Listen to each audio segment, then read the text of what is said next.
નમસ્કાર દર્શક મિત્રો, હું છું પરમાર અનિશા. તમે જોઈ રહ્યા છો લોક સામના ન્યૂઝ. તો જોઈએ આજના સમાચાર. સાબરકાંઠાથી અમારા રિપોર્ટર જીતેન્દ્ર સોલંકી સાથે ઈડરની એક મહત્વપૂર્ણ ઘટના સામે આવી રહી છે કે ઈડરના ગ્રામ્ય વિસ્તારમાં શ્વાનો એ બાળકો પર કર્યો ઘાતકી હુમલો. બારવાવ ગામમાં રખડતા શ્વાનોનો આતંક નાના બાળકને શરીરના ભાગે પહોંચી છે ગંભીર ઇજાઓ. શ્વાનોના હુમલાને પગલે બાળકને સારવાર અર્થે ઈડર સિવિલ હોસ્પિટલ ખસેડાયું છે. ઈડર સિવિલમાં પ્રાથમિક સારવાર બાદ વધુ સારવાર અર્થે હિંમતનગર ખસેડાયું છે. ગ્રામ્ય તેમજ શહેરી વિસ્તારમાં રખડતા શ્વાનોનો વધી રહ્યો છે ત્રાસ.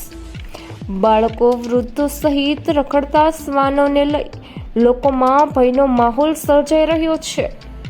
ઈડરની બારવાવ ગ્રામ પંચાયત રખડતા શ્વાનો સામે નિષ્ફળ થઈ જોવા મળી રહી છે.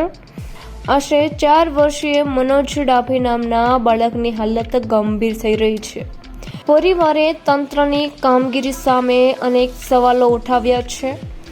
રખડતા શ્વાનોનો પંચાયત સહિત તંત્ર સામે મોટો પડકાર જોવા મળી રહ્યો છે.